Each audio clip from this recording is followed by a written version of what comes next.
felicidad. Feliz Navidad. Feliz Navidad. Hi, I'm JOSÉ Feliciano, and you're listening to Pavlina's Kidz Place.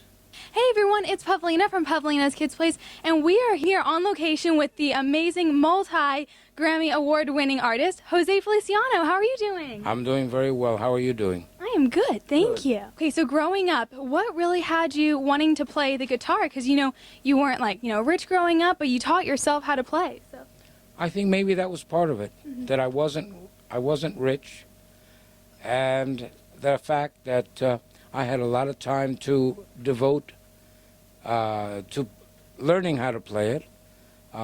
Also the fact that when I was 3 years old, I was into music because my uncle played a Puerto Rican type of guitar, and I used to accompany him on percussion on a tin cracker can. So music came into my life very early. it's amazing. And when I heard that you taught yourself the guitar, I was like, I can't teach myself anything. Well, That's amazing. I taught myself up to the age of 16, when I then took lessons in learning classical guitar. Yeah.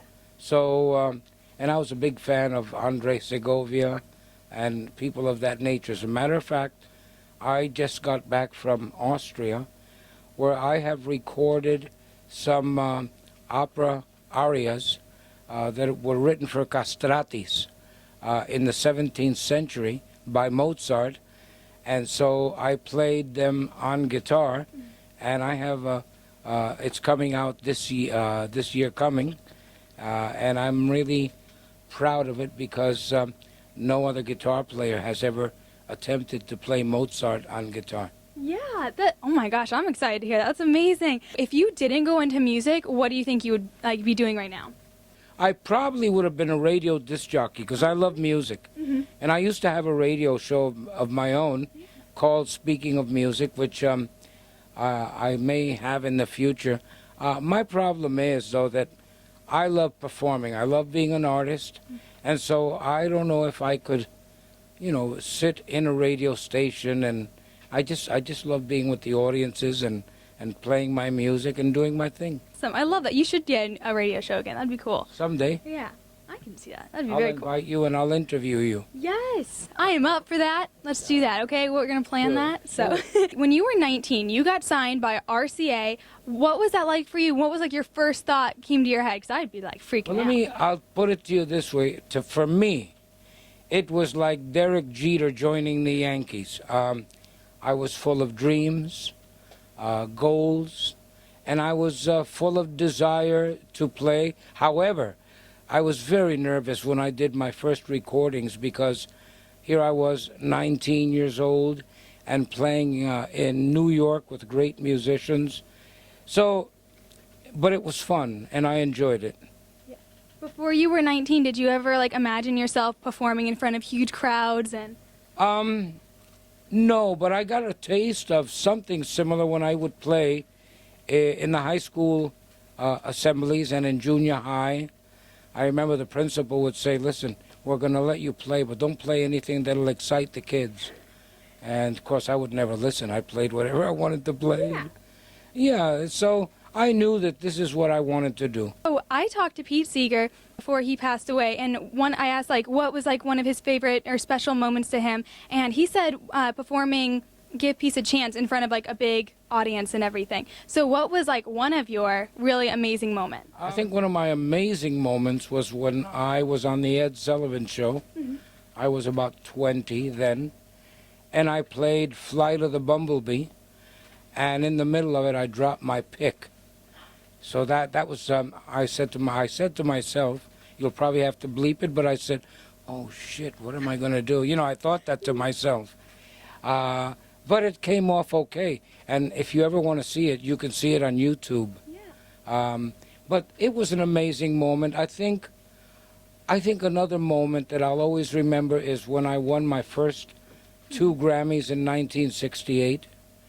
I was amazed. I thought to myself, wow, Jose, to come from the hills of Puerto Rico where you came from and to be at the Grammys, and I was the first Latino artist to win Grammys on the American circuit and with an American song. You know, it wasn't like I got a Grammy for translating a Spanish album and getting it that way. I really got it with the cross. I was the first Latin artist to cross over, and that made me feel great. So many accomplishments. I mean, it's hard always to bring them out. But when I did the national anthem in 1968 at the 5th game of the World Series, and the reason I say I try not to remember that too much is because when that happened, there was a lot of controversy, and the radio stations stopped playing my music, and so it wasn't easy. However, I thank the fact that I wrote the theme for Chico and the Man, and that was to me very rewarding, and so it kind of brought me back to the public. And so I always say it's a bittersweet